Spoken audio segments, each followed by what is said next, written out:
Sumainyo ang kapayapaan at magbahagi na ng kapayapaan sa bawat isa.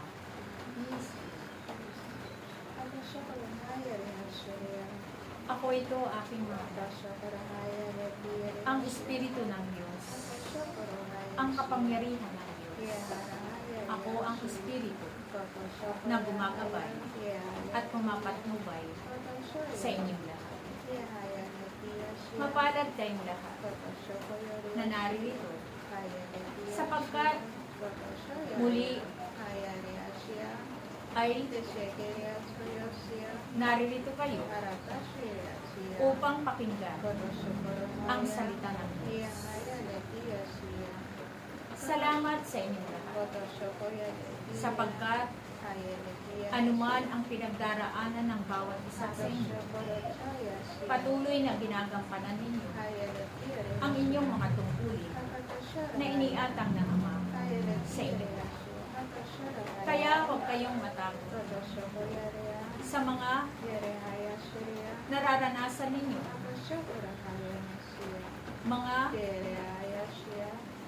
ulan na pumapatak, sapagkat ito ay pagpapala ng Diyos. Kaya kayo, aking mga anak na naririnig, naway palaging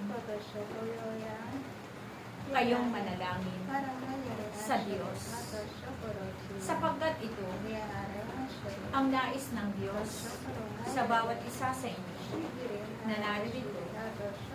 Naway patuloy kayong magpanalangin sapagkat batid ninyo na may itinakda ang Ama dito sa inyong lugar. Kaya patuloy kayong manalangin aking mga at patuloy na ilapit ninyo sa Diyos ang mga kabataan.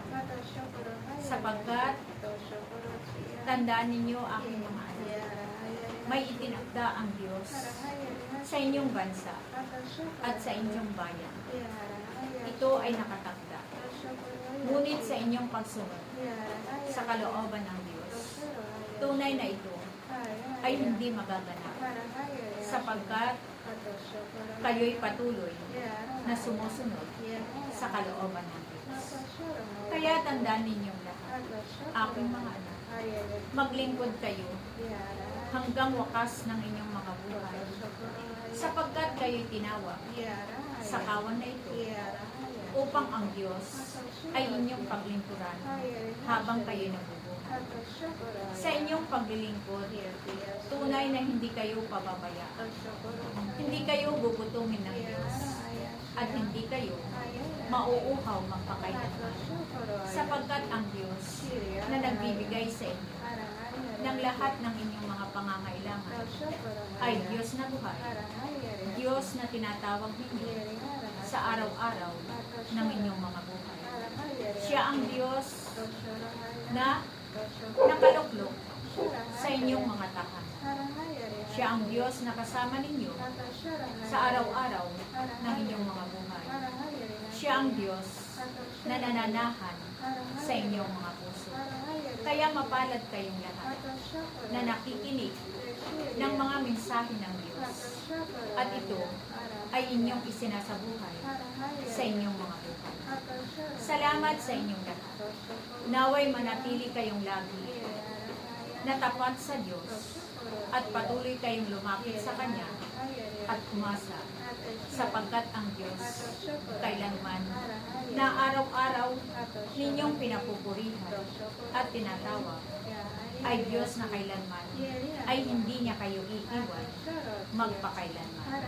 Salamat sa inyong lahat.